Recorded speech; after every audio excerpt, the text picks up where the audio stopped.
swiftly on. My next guest has been described as the most influential public intellectual in the Western world right now. And that is one perspective, and the other is more or less calling him the devil incarnate.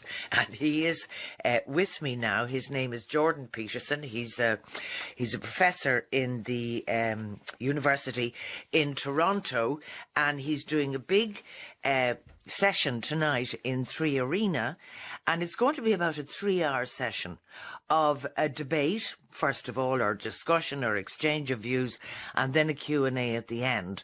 And we are told that it will be mainly young men that will be there. Now, I can't predict the future, but as I say, Jordan Peterson is with me now. You expect it to be mainly young men?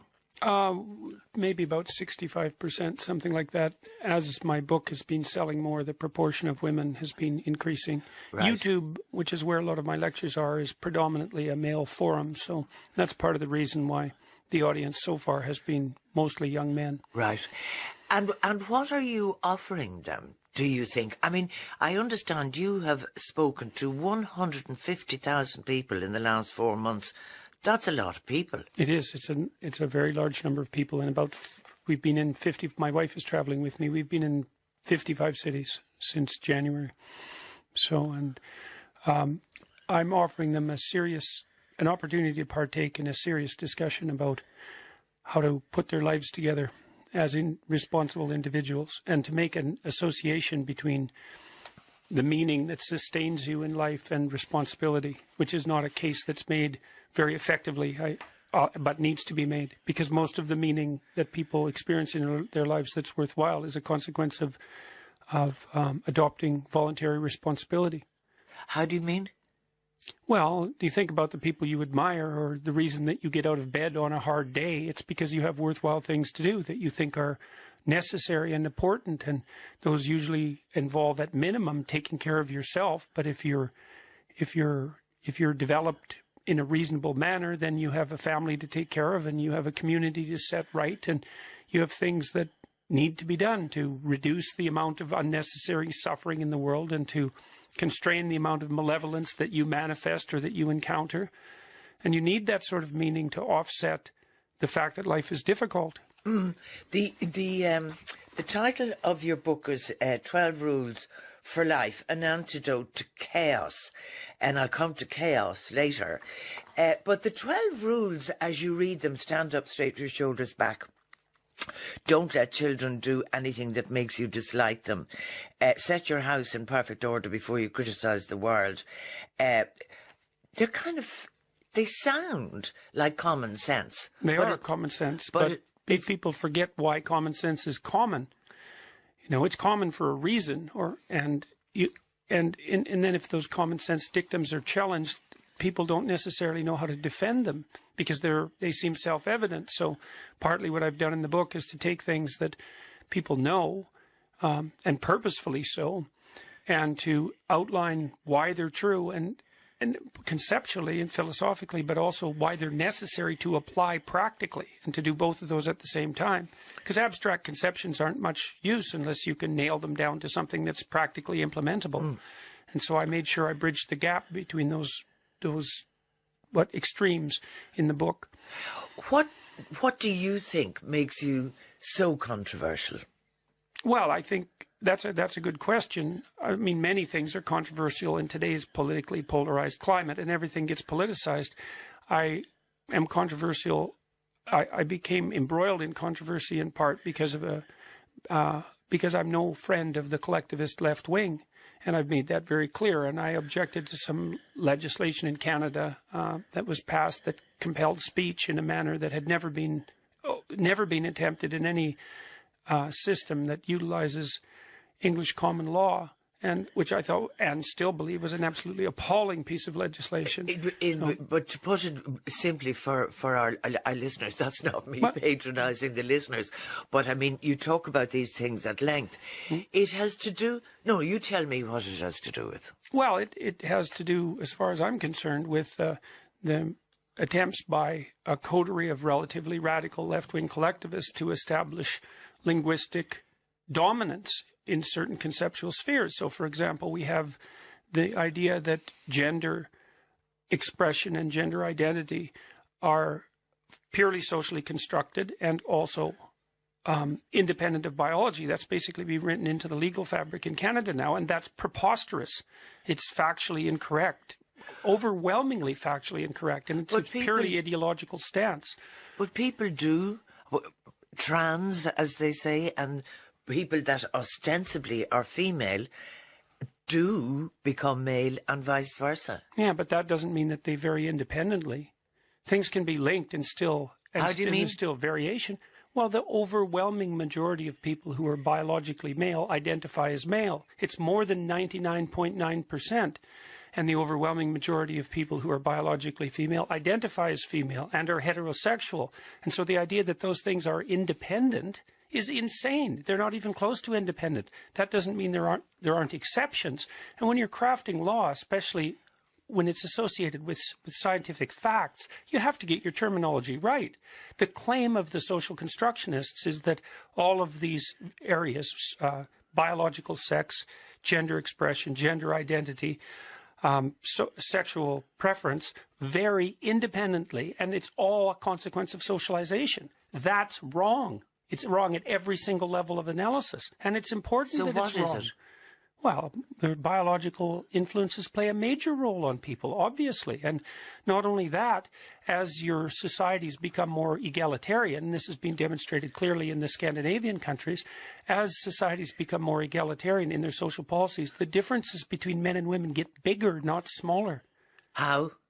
Well, because it turns out that if you flatten out the sociocultural structure, which is one of the things that make men and women the same, as it turns out, the biological differences maximize.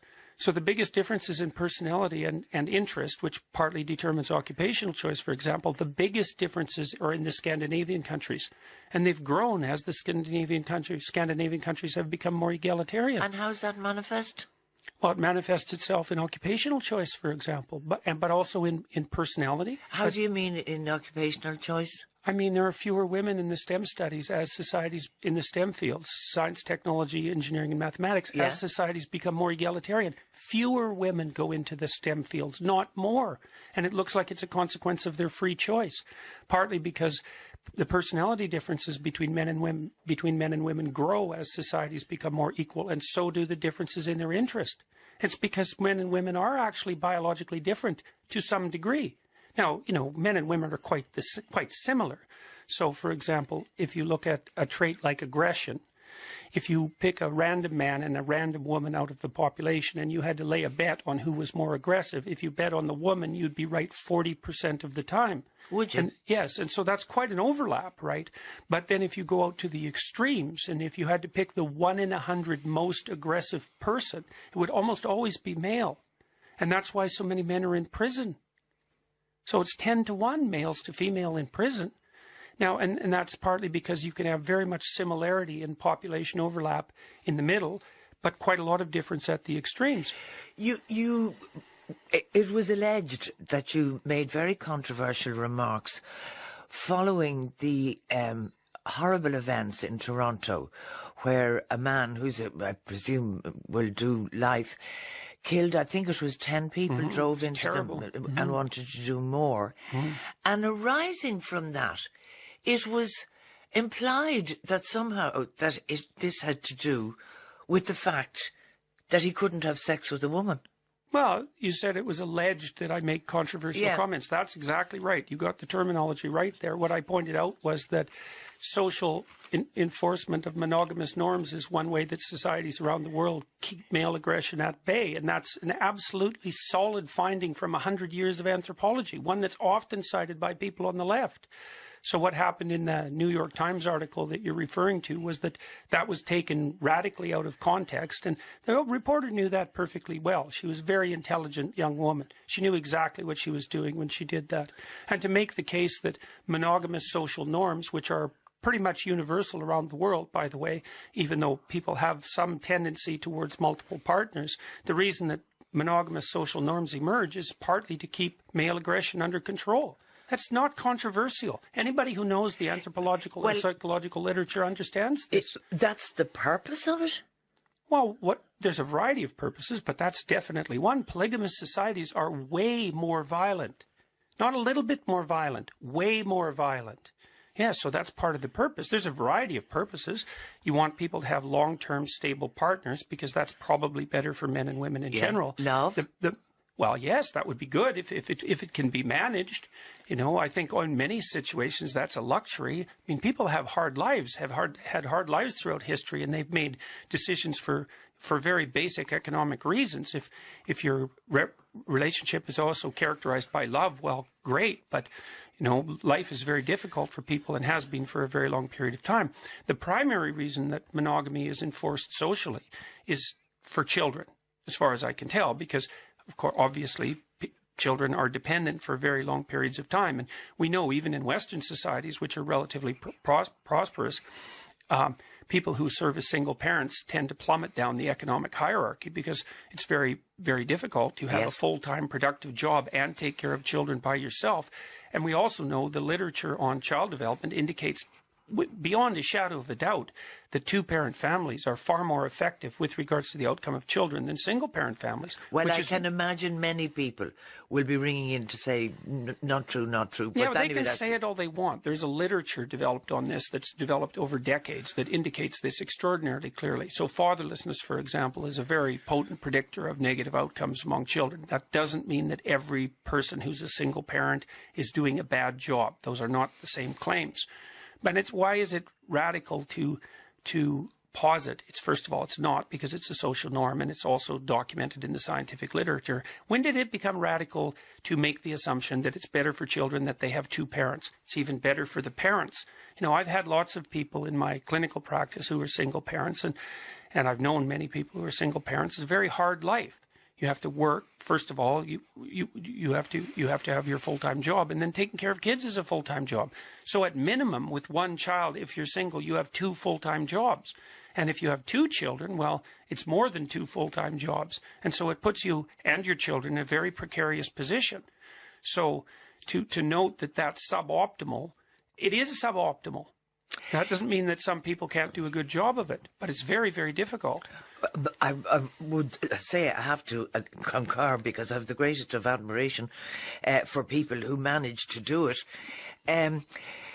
Come back to what you said in the title of your book, An Antidote to Chaos. And chaos is associated with the feminine and order with the masculine. Symbolically, that's the case, yeah. And it's the case in stories and symbolic representations all over the world, yeah. But that doesn't mean that order is good and chaos is bad. Well, from a female perspective, it might sound like that. Well, lots of things that are chaotic and uncertain in life are good. Everybody likes a bit of a surprise, and everyone likes novelty. And novelty, which is part of the chaotic domain, symbolically speaking, is the place that all new things come from. And too much order is tyranny. So it's clearly the case that both of these realms, let's say, which is the realm that you understand and the realm that you don't understand, roughly speaking, both of them have their positive and negative aspects. So if there's too much order, then everything is stagnant and stultified and boring and dull and predictable. And if there's too much chaos, then everything destabilizes and people get anxious and upset and overwhelmed. And we're always mediating between those two things. It's actually why you have two hemispheres, by the way, because one of them deals with order. That's the left hemisphere, and the other deals with chaos. And those are the fundamental elements of life, what you know and what you don't know. And why do they have to be male-female? Well, they have to be represented somehow in our conceptual schemes, and they're not male and female, they're masculine and feminine. Masculine and feminine, right, yeah. Right. Well, because we tend to personify phenomena. You see that happening in movies, for example.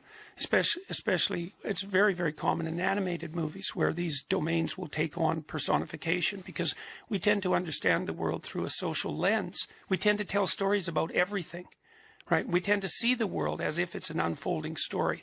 And so the fundamental elements of the world tend to manifest themselves as characters. And then we understand the world in understanding how these characters unfold. So in the Disney movie Sleeping Beauty, for example, the evil queen, she's a symbolic representation of chaos. She's Mother Nature. And everyone understands these things when they go see these films. So, and when they read books that are symbolic, fairy tales and old stories and that sort of thing, it's built right into our cognitive architecture. Just to come back to this chaos thing and stories, you chose the lobster, and I gather that people going to listen to you tonight will have T-shirts with lobsters on them. It's become quite funny, actually. What's the role of the lobster in your explanation? Well, there's this idea that hierarchies are, again, something that's socially constructed, and also something that's particularly characteristic of Western culture, the patriarchal hierarchy, the tyrannical patriarchal hierarchy. And nothing could be farther from the truth than that. Hierarchical structures are unbelievably old, biologically speaking. So I used the lobster as an example. So that because they arrange themselves into hierarchical organizations, just like almost all animals do that have to interact socially. It's the standard solution to the problem of social interaction is the construction of a hierarchy. And hierarchies have been around for so long that your brain is actually adapted to them. So, for example, the fundamental neurochemical system that runs your brain runs on a chemical called serotonin. And the amount of serotonin that you produce is proportionate to your position in whatever hierarchy you occupy for the majority of your time. So the higher you are up in that hierarchy, the more serotonin your brain produces, and that keeps you calm. So it's unbelievably important. As you fall down the hierarchy, your serotonin production decreases, and that means you're much more susceptible to uncertainty and stress, and you age faster, and you die sooner. And that's built right into your biology. So the reason that I made a biological case for hierarchy is to point out that although hierarchies have a lot of negative consequences, they dispossess people, for example, they're not a secondary consequence of the economic structure of the West or the patriarchy. That's a preposterous claim. And Why? It's absolute. Well, because these systems are far older than the West. They're not like hundreds of times older. They're millions of times older. And can things not evolve? Well, they do, but they evolve very, very, very slowly. And I'm also not saying that hierarchies come without a cost. They come with a tremendous cost. Look, if you're going to do something of value in the world, so let's assume that you can, in fact, do things that are valuable in the world, and that you can be competent at them, and that people differ in their competence, which they clearly do. They differ radically. If you're going to undertake a difficult enterprise in the social world, you will absolutely produce a hierarchy. There's no way around it. So if you're going to solve a problem collectively, you'll produce a hierarchy. Now, the problem is when you produce a hierarchy that you dispossess people. So the right said, why do you say if you work collectively, you produce a hierarchy? Well, imagine that you decide that one of the things that you should do in life is throw a basketball through a hoop. Well, you immediately produce a hierarchy of competence. Some people, especially tall people, turn out to be much better at it than others. And so if you pursue anything of value, what will instantaneously happen is that some people will be way better at it than others. But if you take the concept of doing good in the world, which you clearly say is a good idea, you can get a group of people to work in harmony together to arrive at a purpose. Yeah, but some of them are going to be way more effective at it than others. There's a law called Price's Law that governs that. The square root of the number of people who undertake an enterprise do half the work. It's a law that is consistent across all sorts of enterprises. It doesn't matter what the enterprise is: sports, music, art, productive capacity, entrepreneurial ability, you name it, the law applies. A minority of the people do the majority of the work. Now, we handle that in various ways. Like we generate all sorts of different hierarchies so that if you're not competent in one, then you can find another. And hopefully in a pluralistic society with lots of hierarchies, everybody can find a place where their ability allows them to be competent. That's equal opportunity. Yes, well, an equal opportunity and diverse opportunities so that people of different kinds and temperaments can find a productive place. You say in the book that boys are suffering. in the modern world. They're more disobedient negatively or more independent positively than girls, and they suffer for this. They're less agreeable and so on. And you go on about other factors playing their role in the decline of boys. Now, people are concerned and they should be. about male the rates of male suicide. And boys are underperforming girls. Where do you lay the blame for that? I don't know if I lay the blame anywhere. I mean, what I'm trying to do with people in general, but let's say young men, but it's people in general, is to encourage them to adopt as much responsibility as they can to rectify that on an individual basis. I'm not particularly interested in laying blame. The entire emphasis of my book and my lectures is that the best place for people to start if they want to make things better is to take responsibility for their own situation. Now, there might be sociological factors at work, I presume there are, but they're not my primary domain of concern. But I know that you took issue with academia, and we'll come back to that language before we finish, because we didn't finish it. You get across with academics and universities where they have studies like women's studies and associated courses, and you say they shouldn't be publicly funded. I'm saying that the consequence of publicly funding them is that we're producing a preponderance of radical left-wing activists. So whether or not Why do you say that? Well, because academia is entirely dominated in the humanities and social sciences by left-wing people, completely. This isn't my data. This has been generated primarily by Jonathan Haidt, who set up the Heterodox Academy. He's at New York University in the business school. This isn't contentious. There are no centrists or conservatives in academia, in the social sciences and the humanities. At all? Very, very few. Tiny number. Yeah. Almost non-existent, yes. And that's really accelerated over the last, say, 5 to 10 years. And I think it was you who coined the term professor against political correctness.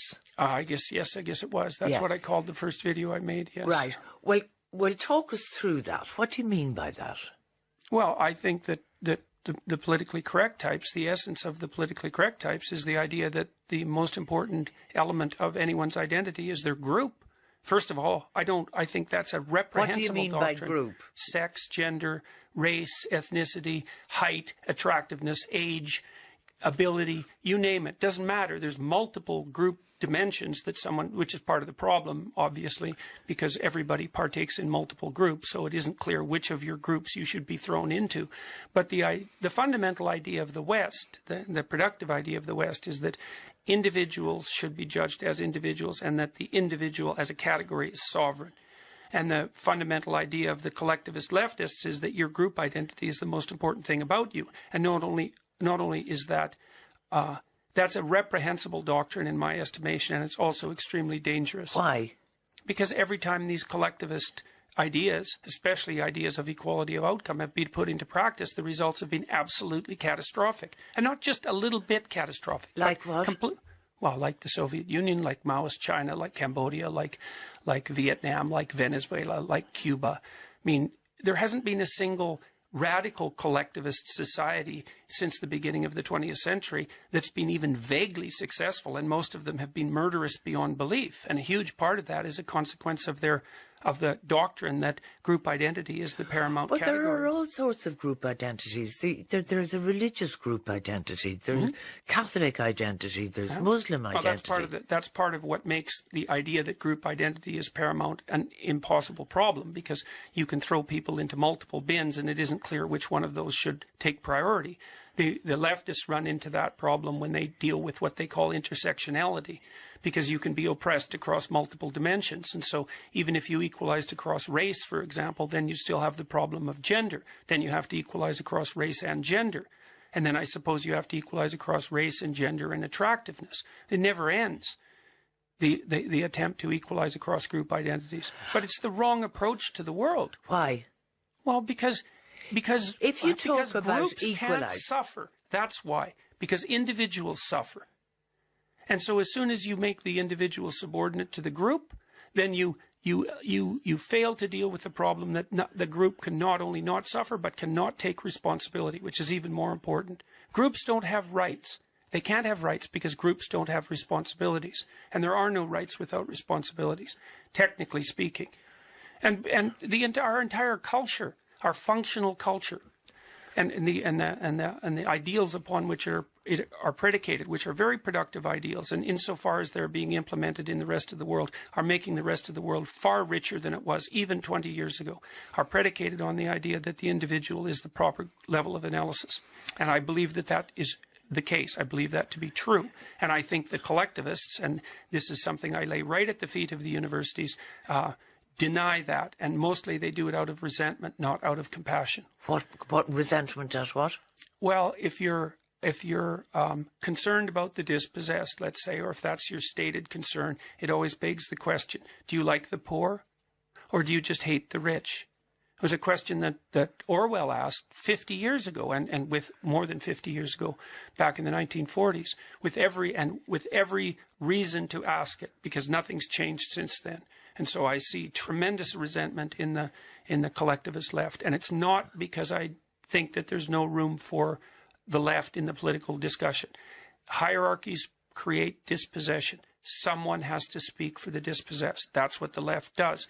Clearly, however, the left can go too far, and we've done a terrible job of demarcating the line that leftists cross when they go too far.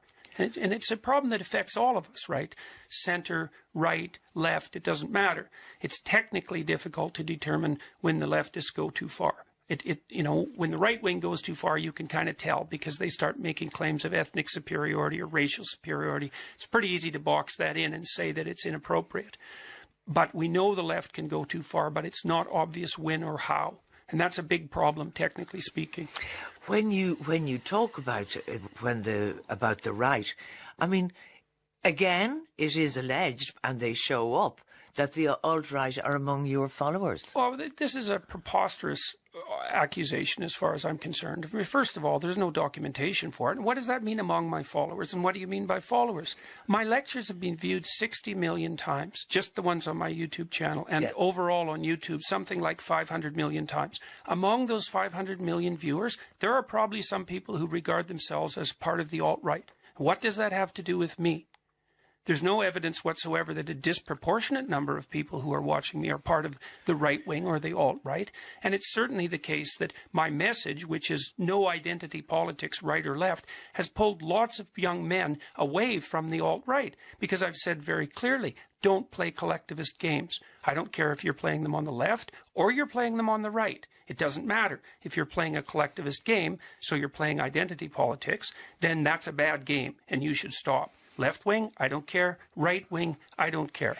I've concentrated more on the left because the left, the radical leftists, dominate the university campuses. And that's a fact. No one disputes that. So, and it's not good. It's not a good thing. And the activist disciplines like women's studies, they're academically reprehensible. They have no standards. They have no methodology. And their fundamental mode of operation is to produce political activists.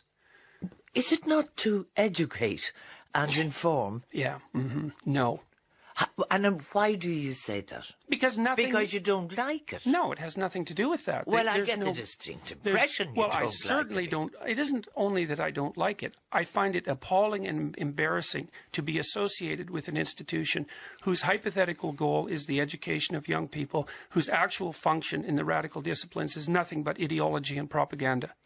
And so that is the case with the activist disciplines. That is a very fair, that their only aim is... It is, all you have to do indoctrination. All you have to do is go look at their websites. Go after our discussion, you go take a look. Go look at 20 women's studies websites and see what they say.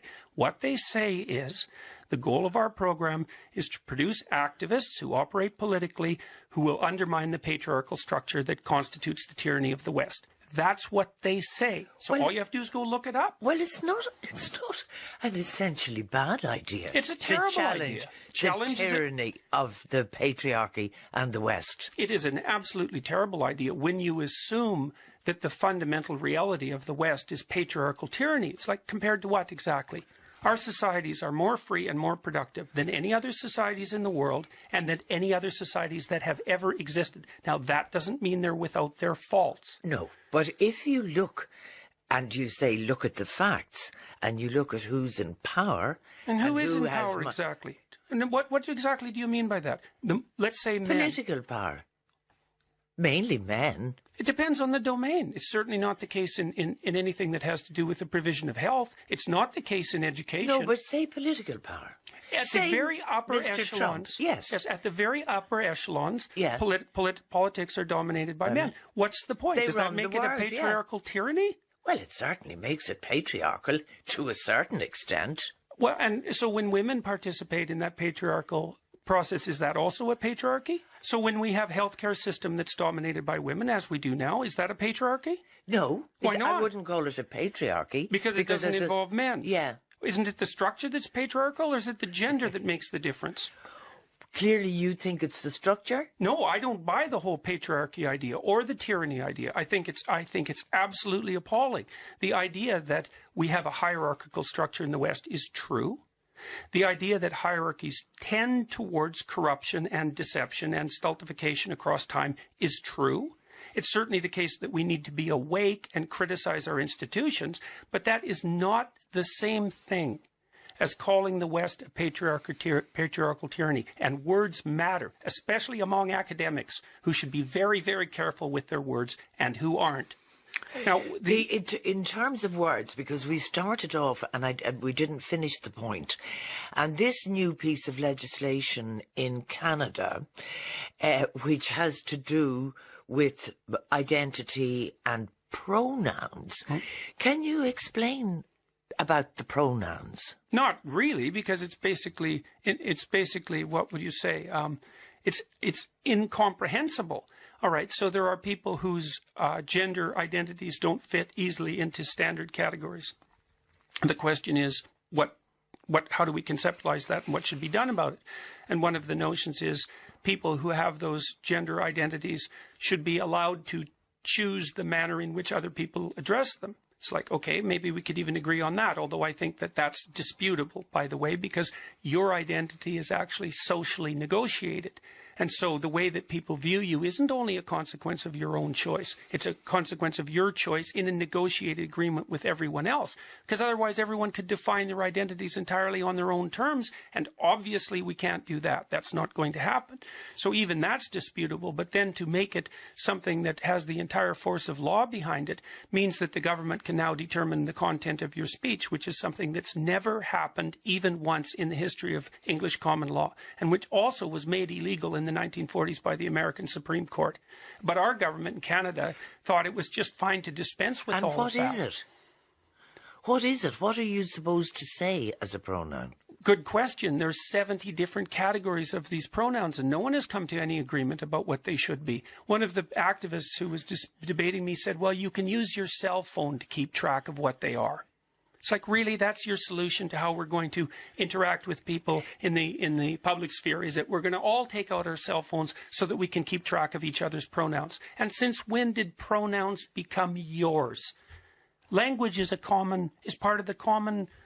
Language is the common parlance. But it does evolve. I mean, Elizabethan English. Not by force. Pardon? Not by force. But it does evolve. Yeah, but not by force. That's the critical issue. Look, Ms. came along in the 60s and 70s. Yeah. People started using it. It wasn't compelled by law. It was a spontaneous manifestation of people's... But it took a while for it to be recognized by law. But it wasn't... It's still not recognized by law. Well, it is in that for public forms, for getting passports, for all of those things. It's allowed, but not mandatory. But it is recognized. But it's not mandatory. Correct. Right, but that's the issue. That's the only issue. That's it. That's the issue. It's mandatory. It's enforced by law. And then the secondary consequence of that in Canada, it's not only that the pronoun use was compelled, it's that it was part of a body of laws that I looked at very, very carefully before I made my videos, a body of policies that insisted that gender identity and gender expression, the things we already went through, varied independently and were social constructed. They don't vary independently. That's wrong. And they're not socially constructed. They're socially constructed in part. So I don't like to see, what would you say, propositions that are properly disputed fundamentally in the scientific domain, inculcated into law, because the ideologues who are pushing the doctrine lost in the court of scientific analysis, which they clearly did. People are not blank slates. We're not entirely socially constructed. There are important biological differences between men and women. They manifest themselves in Well, let's say what you think about this. So let's assume, just for the sake of argument, that men and women do have slightly different preferences and choices. It's possible. Let's say that some of those have a grounding in biology. That's also possible. So should men and women be allowed to freely choose their occupations if that produces differences in gender representation in those occupations? Because that's the question at hand here. Well, I get the impression that you think really that women that they took a wrong turning, shall we say, in the Western world when they became interested in careers. No, I don't think that at all. Well, even a bit. I don't think that a bit. Well, on page 300 of your book, you say, who decided anyway that career is more important than love and family? Yeah, that doesn't mean that I said that women took a wrong turn when they decided to pursue careers. What I said was, when did we decide that career was necessarily more important than family? And I said we, I didn't say women. I'm very careful with my words. I can appreciate that. But then you go on to talk about why is it worth it? They work 80 hours a week, and when they hit their 30s, most of the top-rate female lawyers bail out. That is what happens. The data on that's absolutely crystal clear. It's impossible for law firms to keep women in their 30s. And I worked with law firms in Toronto, by the way, for about 10 years, and I worked with extremely high-achieving women. And here's what happens. Yeah, but what? Isn't that good if they are quitting because of a family? Yeah, it's fine. So I don't have any dispute about that. But that is what happens. That's all the point I was making. That is what happens. The reason the law firms can't keep their women in their 30s at the high end is because the women, they've worked all the way up to partners, so they've been spectacularly successful and a meteoric rise upwards. Yeah. Well, they hit their 30s and they think, why should I work 80 hours a week? I'm not going to be able to have a family. I'm not going to be able to spend time with my family. And it turns out that that's really important to me. Yeah. It's like, yeah, that's what I said. Right, that's really important. So these men that you were talking about who dominate, by the way, men also dominate at the bottom of the socioeconomic distribution. Men do the most dangerous jobs. Men work outside. They're much more likely to be imprisoned. They're much more likely to die at work. And so there is a disproportionate number of men at the top positions, but there's a disproportionate number of men at the bottom too, and people never talk about that. Well, Donald Trump did. I mean, that was where he got his support in many ways, by recognising that people had been left behind and were at the bottom. Yes. But yet you say you don't want victimisation because it infantilises people. Absolutely. But if we're going to have a discussion about how men are overrepresented at the top, we're also going to have a discussion about how men are overrepresented at the bottom. Right. But I don't conduct my analysis, generally speaking, on the basis of group identity. But I was asked the question, why do men predominate at the top? First of all, they don't. A tiny proportion of men predominate at the top, which is not the same as men at all. And so men are overrepresented at the top and at the bottom, and only in certain domains and occupations. And then it also begs the question of why. It's like, well, a part of what I was trying to do in that chapter was to outline why, is that many, many extraordinarily competent women decide in their early 30s that they don't want to work 80 hours a week. If you want to dominate an enterprise, that's the price you pay. Okay. A couple of calls in that I should go through our texts. Jordan Peterson is a brilliant, brave intellectual and the greatest mind of our generation. He is the definition of my hero, says Paul in Rathfarnham. Another caller says, Peterson... Oh, no, he is so wrong. His theories have been disproved over and over again. Another one, Peterson pigeonholes the left in a ridiculous manner. I'm left-leaning, but he's prone to a generalisation which exists only in his mind. Another caller says, great to hear, Jordan. Very difficult to have my views reflected in the media these days, and I'm feeling more isolated as the years slide by. And that's signed by a man. This fellow Peterson sounds like a fanatic and angry. I'd be wary of him, says Peter in Arklow. another, Marion, I think your speaker is willfully correlating cause and outcome with little evidence. E.g., one-parent family's economic situation may relate more to the socio-economic origin of the parent rather than the fact that the family is one parent. No, that's wrong, actually. It is amusing to listen to a pseudo-scientific speaker speaking of evidence which he does not produce. Another caller, idiotic biological determinism. God, we're going in for great language today. Idiotic biological determinism with a big dollop of fear of women. The idea that this nonsense is being listened to by young men is frightening. Peterson is the Donald Trump of cod psychology, and that comes from Katrina. So you've got them going, it has to be said. Hi, Marion, very interesting discussion. It brings to mind the following quote: a hierarchical society is only possible on the basis of poverty and ignorance, and much, much more besides. And you will be in the 3 Arena tonight. You, I presume, expect an audience of thousands? I think the last I heard that I think was a credible estimate was 6,500 people. So, but I don't know the final ticket estimates. Okay, well listen, thank you very, very much indeed for coming in, and I hope things are interesting tonight, shall we say. I hope so too. Okay, Yep. we take a break.